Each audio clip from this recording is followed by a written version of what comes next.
Olá, minhas irmãs, meus irmãos de caminhada, sejam mais uma vez muito bem-vindos ao nosso canal Luz, Lei Divina, Ser Luz. Eu sou o Padrinho Sérgio de Umbanda, estou aqui mais uma vez para darmos continuidade nos nossos vídeos sobre papo reto, neste caso sobre o tema sacrifício animal para fins religiosos. De novo esse assunto? Então, no vídeo anterior nós falamos sobre diversas questões, mas ele serviu como uma grande introdução, mais contextualizada sobre alguns pontos. Então, nós tocamos nessa questão de que por que esse assunto está retornando, ou seja, não se esgotou ainda, esse assunto está pedindo mais reflexão, a coisa ainda não está apaziguada, não está pacificada e por isso retornou aqui à tona, né? Tudo que não está resolvido vem à tona para ser resolvido. Nós falamos também da necessidade de argumentos coerentes, porque existe muita incoerência aí sendo utilizada para defender o sacrifício animal para fins religiosos e a gente espera mais coerência das pessoas que realmente estão fazendo isso. Falamos também da necessidade de nos comunicarmos com consciência, não é simplesmente falar o que eu acho, o que eu penso, o que eu sinto e me engulam. Não, tem que haver um processo consciencial que toca a nossa própria religiosidade e espiritualização. É para isso que a religião existe.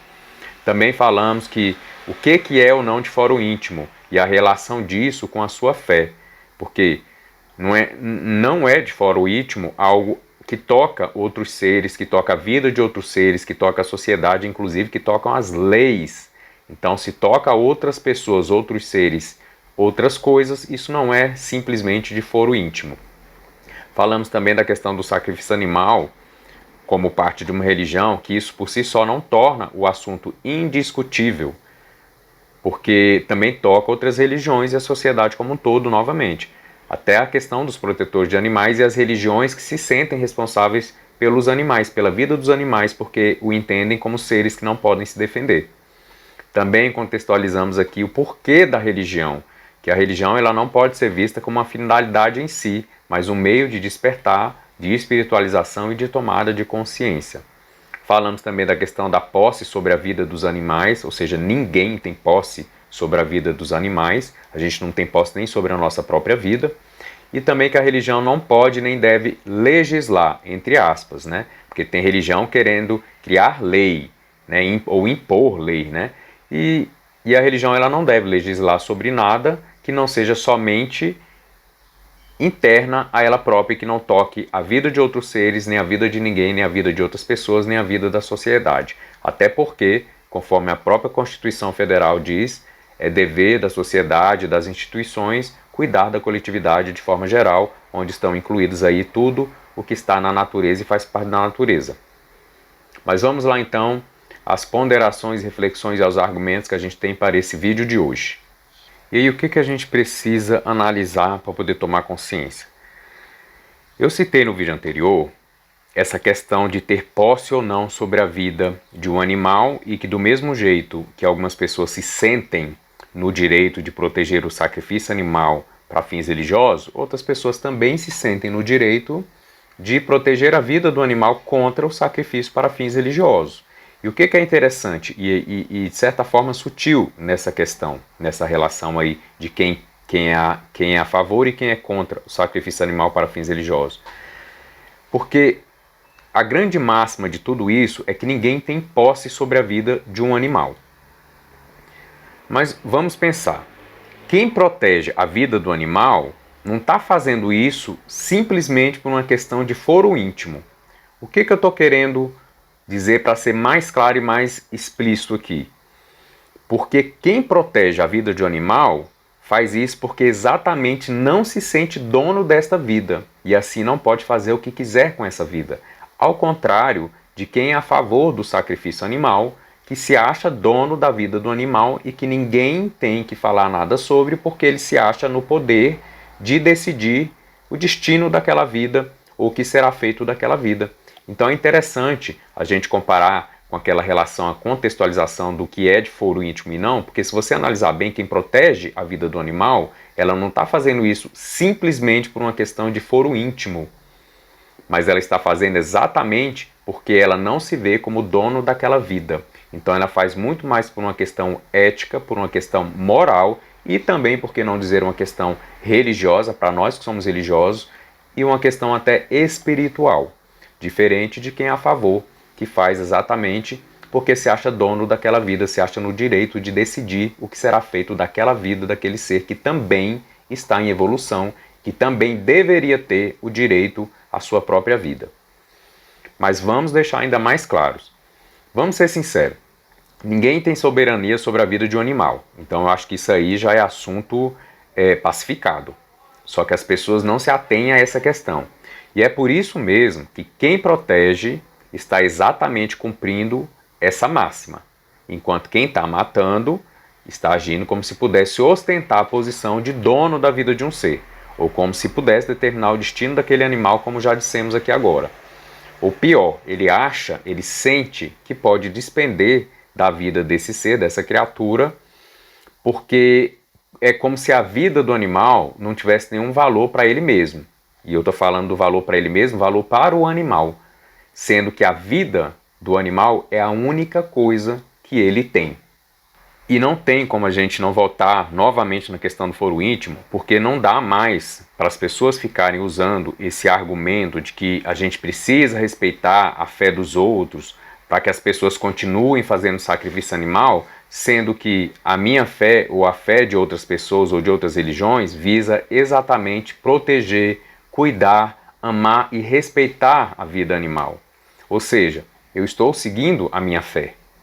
Então, entende que são precisos, são necessários argumentos reais para que a gente chegue num ponto mais pacificado e não de luta, de polêmica, de escândalo, nada disso. A gente precisa amadurecer as nossas ponderações e tentar pacificar isso, criando esse canal de comunicação como a gente vem tentando fazer. Então vamos dar continuidade. Vamos fazer aqui alguns recortes em todo esse cenário aqui que diz respeito ao sacrifício animal. Para fins religiosos, né? Inclusive para tentar desconstruir essa questão da polêmica. E aí eu até citei no vídeo anterior também a questão da polêmica para a gente entender o que é polêmica, né? A própria etimologia dessa palavra polêmica, ela toca a arte da guerra, a ciência do combate, a controvérsia, a beligerância, dentre outros substantivos aí que qualificam essa questão da polêmica. Mas a ideia realmente é a gente fazer diferente. Não nos mover em torno de polêmica, fazendo mais polêmica ainda. É a gente criar um canal de comunicação, de ponderação, de argumentos sólidos e realmente que nos leve a um caminho aí um pouco mais embasado do fundamento ou da necessidade ou da desnecessidade de continuar com o sacrifício animal, porque tem uma vida ali que precisa ser cuidada, preservada e respeitada acima de tudo. Porque, inclusive, é por meio da vida que tudo mais se desenrola, inclusive o próprio ciclo evolutivo daquele ser. Mas a ideia realmente é pensarmos juntos, refletirmos e irmos ponderando tudo que a gente vem falando. Mas vamos lá fazendo o recorte. Esse recorte, assim, são argumentos que a gente encontra, algumas pessoas que defendem o sacrifício animal para fins religiosos, e a gente vai fazer algumas ponderações sobre isso. Não vamos combater esses argumentos. Nós vamos tentar entender, mas obviamente nós vamos nos posicionar. É importante que a gente se posicione e que seja da melhor forma possível com respeito. Então vamos contextualizar um pouquinho mais para a gente buscar o máximo de coerência possível nas nossas colocações. Então você diz que acredita que não deve ter ensino religioso nas escolas porque as matrizes africanas ou afro-brasileiros, ou as matrizes da sua religião não serão respeitadas nem professadas. Nós sabemos, né, que o ensino de cunho religioso nas escolas, por exemplo, ela só atende aos interesses do catolicismo e olhe lá.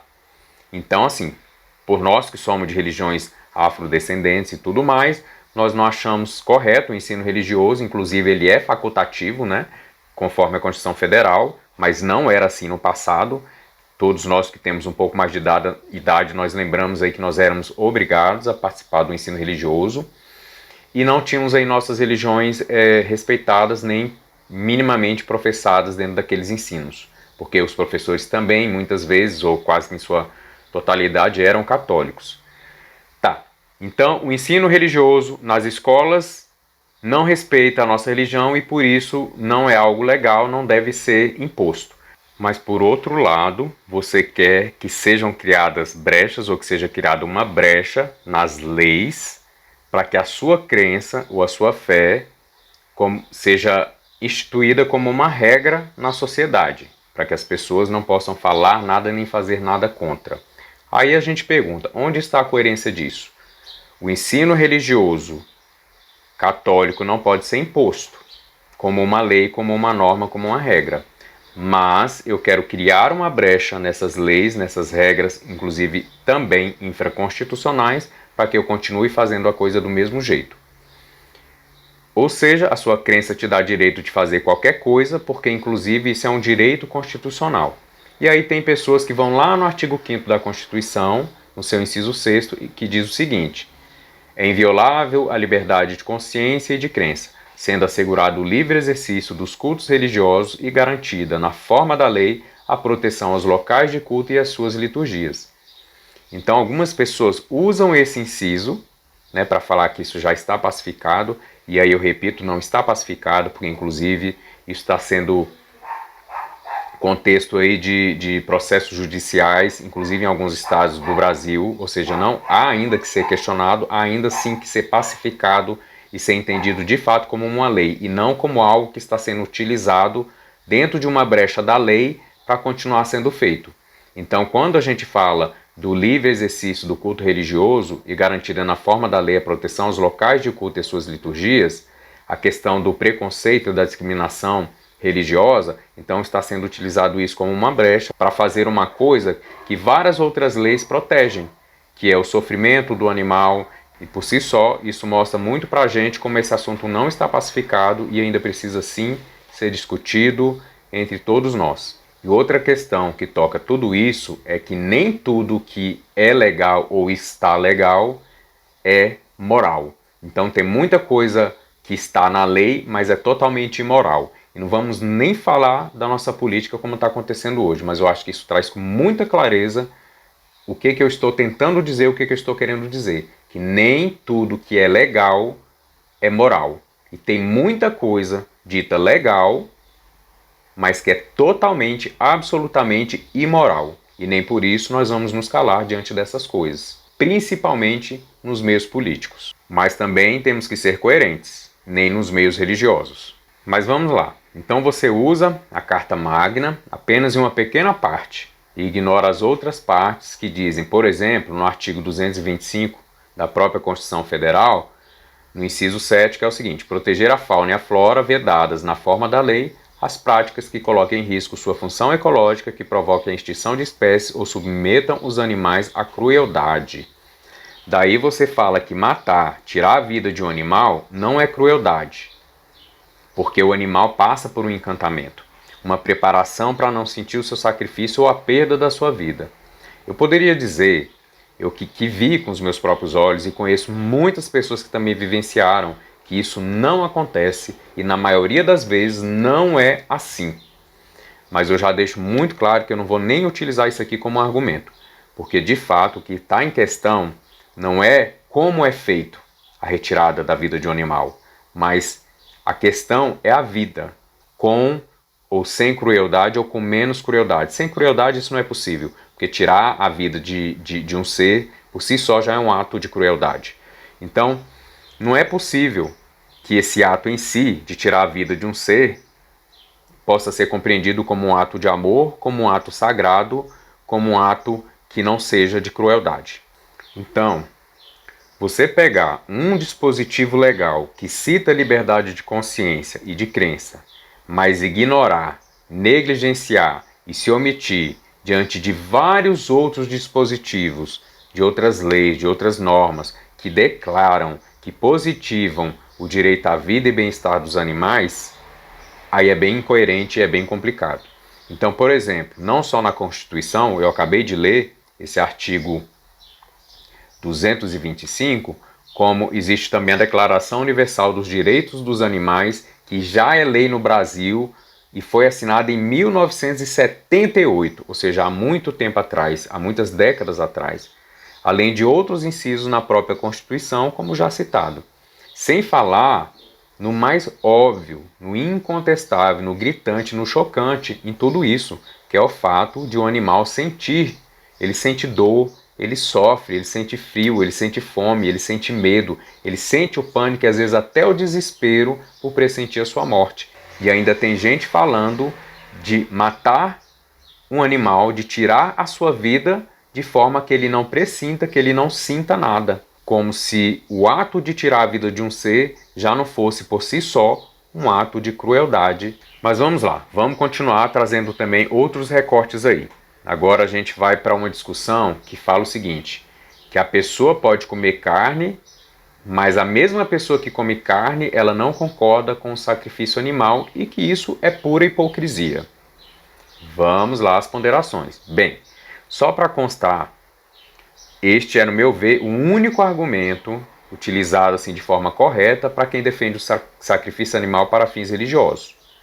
Mas falando como um religioso que eu sou de Umbanda, a questão, a responsabilidade e consciência, ela muda de contexto, ela muda de forma, porque nós religiosos não podemos abrir mão desse nosso papel no mundo, inclusive, dentro da essência mais profunda do que diz respeito ao nosso processo de tomada de consciência, de evolução, de espiritualização e de religiosidade. Então, se a religião é um meio de espiritualização, de desprendimento material, para que a gente se torne cada vez mais humano e menos desumano, se a religião é um meio de desenvolvimento moral, de preceitos, de buscarmos a nossa própria divinização, ou seja, o contato com seres divinos, para superar as nossas limitações da matéria, inclusive, e não ficar condicionado a essa matéria, não ficar dominado por essa matéria, ou não depender para tudo dessa materialidade, então nós não podemos agir, nós religiosos, como aqueles que não são religiosos, as pessoas que estão no mundão, eu costumo dizer, né? Ou seja, a gente comparar os atos de pessoas que não são religiosas para poder fundamentar e embasar os nossos atos religiosos não faz sentido neste caso. Então, ou seja, nós temos uma responsabilidade maior a partir da nossa própria caminhada espiritual, exatamente porque nós estamos tendo contato com seres espirituais, com seres em altos graus de evolução, com seres que não estão mais conectados à matéria, que não dependem mais da matéria. E por isso mesmo não faz sentido que esses mesmos seres peçam, nos orientem, nos estimulem de qualquer forma a utilizar de qualquer coisa material que não seja meramente simbólico e que também não cause mal, não crie ingerências nos próprios ciclos evolutivos da natureza, na própria harmonia da natureza, e muito menos no que toca à sociedade, a boa moral, enfim, o desenvolvimento espiritual de todos nós.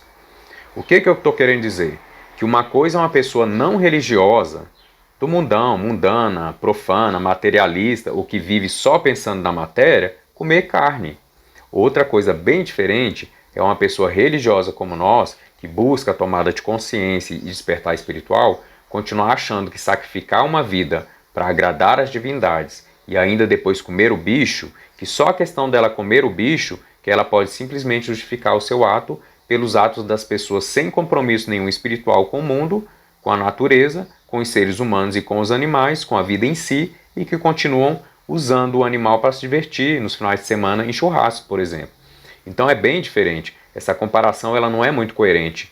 E mesmo se considerarmos que muitos religiosos ainda comem carne, mas porém não sacrificam nada para o sagrado, e este é o cerne da questão no caso do sacrifício animal para fins religiosos. Então quando a gente se coloca aqui, obviamente, num canal que é espiritual, que tem cunho religioso, então a gente está tocando neste ponto.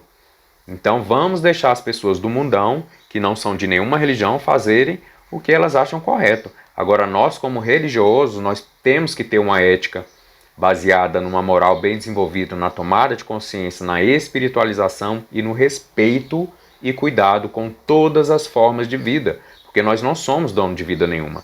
Isso a gente não pode argumentar isso contra uma pessoa que não tem essa busca espiritual, por essa busca de paz e harmonia entre todos os seres, entre todas as vidas, o respeito pela vida, pelo bem-estar de outros seres. Então a gente realmente traz aqui essa discussão para o nosso cunho religioso ou espiritual.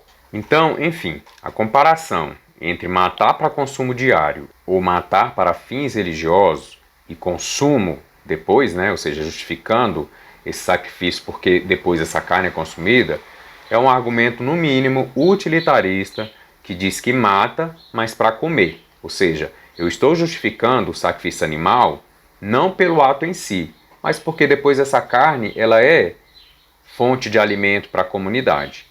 E nós não vamos entrar ainda aqui nessa questão de que nós não precisamos mais de nos alimentar de carne, nós não deveríamos mais depender desse tipo de alimentação, exatamente porque gera sofrimento, isso sem falar do agronegócio ainda, porque a gente vai entrar no agronegócio, mas enfim, todo o sofrimento, todos os problemas, todos os gastos envolvidos nessa questão, e que isso por si só não é mais fonte de alimento, nós temos várias outras opções.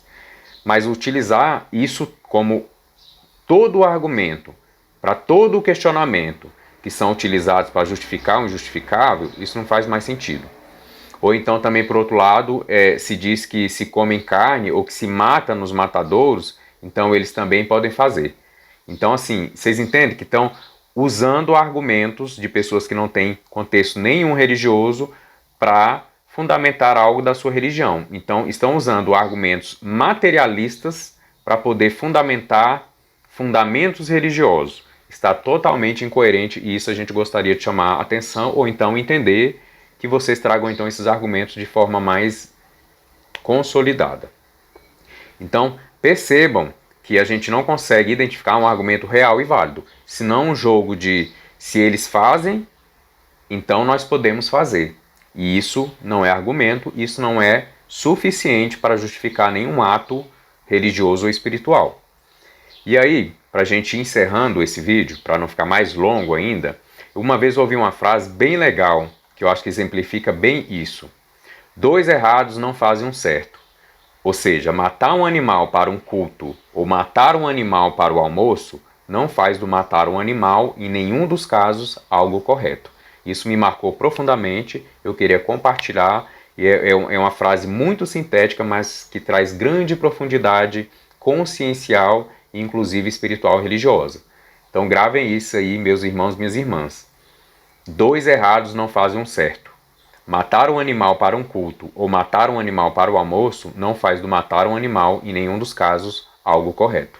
Enfim, para a gente de fato finalizar nosso vídeo, eu queria dizer que a questão de que tudo que se sacrifica vira alimento para a comunidade, e a gente sabe que não é bem assim, nem tudo que é sacrificado vira alimento, e nem todos os animais dos sacrifícios animais para fins religiosos são animais que nós consumimos aqui como cultura, como nação brasileira. E tem outro fator nessa questão de se alimentar da carne, que a gente precisa contextualizar, a gente precisa ponderar, a gente não pode sair generalizando tudo para justificar todos os nossos argumentos simplesmente porque nós estamos usando a generalização. Então, quando a gente fala da questão do consumo da carne por necessidade, com uma pessoa que realmente não tem como se alimentar, não tem outra fonte de provimento ali das suas necessidades alimentícias, que não tem como substituir essa questão, ou seja, que ela precisa do consumo ali da carne para não passar fome, para não morrer de fome, ou seja, se não tem outro jeito, gente, isso não está em discussão. Isso não está em discussão. Mesmo porque nós vamos falar um pouco mais à frente que a vida humana ela tem uma importância, e a gente precisa ponderar com muita cautela também, maior em relação à vida do animal. Mas vocês vão entender, não me julguem, esperem eu trazer aqui os pensamentos, porque a gente vai pensar, em princípio, que toda vida é vida e ponto. Mas tem os poréns, os entretantos e todavia, desde que isso seja contextualizado e trazido argumentos sólidos. Então, por exemplo, toda vida é vida, tá? Mas a vida, um vegetal tem uma vida, mas não é igual à vida do animal, e a vida do animal não é igual à vida de um ser humano. Se a gente tivesse que decidir por uma das 3 vidas, eu acho que fica muito claro o que eu estou querendo dizer. Mas enfim, quando não existe outra forma de sustento, de alimento, aquela pessoa que cria os seus bichinhos ali, e aquilo ali é a fonte que ela tem de alimento, já por bastante dificuldade, ela não tem como substituir aquilo, não tem outros meios, então isso não entra nesse contexto. A gente tem que ter um mínimo de bom senso para ponderar e para trazer argumentos. Mas convenhamos, O mesmo sentimento que nos torna insensíveis com a vida de um animal é o mesmo sentimento que nos torna insensíveis com a fome e a miséria dos outros. Ou seja, a vida do outro não me interessa, nem do outro ser humano e nem de um animal. Isso a gente tem que ponderar com muito cautela, e é por isso que a gente fala, sim, se não há outro jeito, se aquela é a única fonte de alimento, se a pessoa está passando necessidade, ela precisa comer e só tem ali a carne como fonte, então isso é lícito, isso é legítimo, exatamente por essa questão da vida humana em relação à vida animal e mesmo à vida vegetal. Bem, meu irmão, minha irmã de caminhada, por hoje é só. A gente vai ter que continuar em outro vídeo. Novamente pedimos paciência, mas é preciso que a gente reflita e é preciso que a gente busque conversar com um pouco mais de profundidade, trazendo os argumentos e deixar as coisas ir fluindo e trazendo à luz aí para que a gente possa sim pensar conjuntamente sobre esses temas. Mais uma vez eu peço a vocês que se inscrevam no nosso canal, não esqueçam de curtir, de dar o joinha, isso torna os vídeos mais visíveis para outros irmãos de caminhada terem acesso também. Compartilhem com amigos e familiares e vamos levar um pouquinho da mensagem que a gente tem recebido, que a gente tem sido orientado e também que toca a nossa Umbanda aí como luz e lei divina. Fiquem bem, fiquem em paz, até o nosso próximo vídeo do Papo Reto, ainda sobre o tema sacrifício animal no contexto religioso ou para fins religiosos. No mais, fique aí com um abraço cheio de axé e que Oxalá abençoe a cada um de vocês. Até o próximo vídeo.